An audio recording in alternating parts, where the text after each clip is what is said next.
And that's a real testament, I think, to the fact that they work because, you know, music, you know, has changed superficially at least, but the fundamentals haven't changed and the learning techniques haven't changed, and they still work, you know.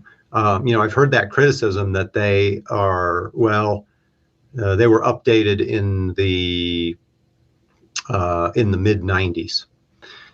So in other words, originally I wrote heavy metal rhythm guitar in 1985, came out in 86.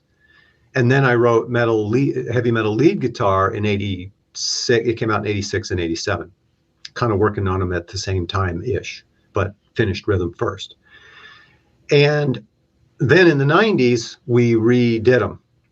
Well, I rewrote the rhythm guitar method. It went from being a whole bunch of riffs with one song at the end of volume 2 to following the lead approach, which was each chapter would have its own musical study, its own song, which allowed me in the 90s to do different styles and kind of cover the whole range of rock and metal. So that book got rewritten pretty much entirely. And the lead guitar method, however, did not. The lead guitar method, I just edited. I didn't change anything. None of the licks, none of the solos. In the 90s, it was still the same stuff because they were good and they work. And lead guitar playing didn't really change that much. Lead guitar playing still hasn't really changed that much, you know. The rhythm guitar, because the songs approaches have changed a bit. That's what's changed. So still, it's kind of dated. The rhythm guitar dated from the 90s. And, you know, I've heard the complaint or the criticism is, well, yeah, but, you know, that's not relevant to what's happening today. Yes, it is. It's totally relevant. And you'll see that in the Music Academy because we're doing all kinds of songs. We're doing songs.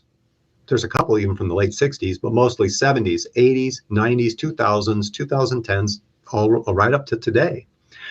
And you'll see that the presentation of music and the decorations of music have changed. The attitudes, the social purpose and the lyrics, the approach, the attitude, all that's changed. But fundamentally, the musical structures haven't changed, you know, and the techniques really haven't changed. It's all the same stuff. It's just a slightly different application.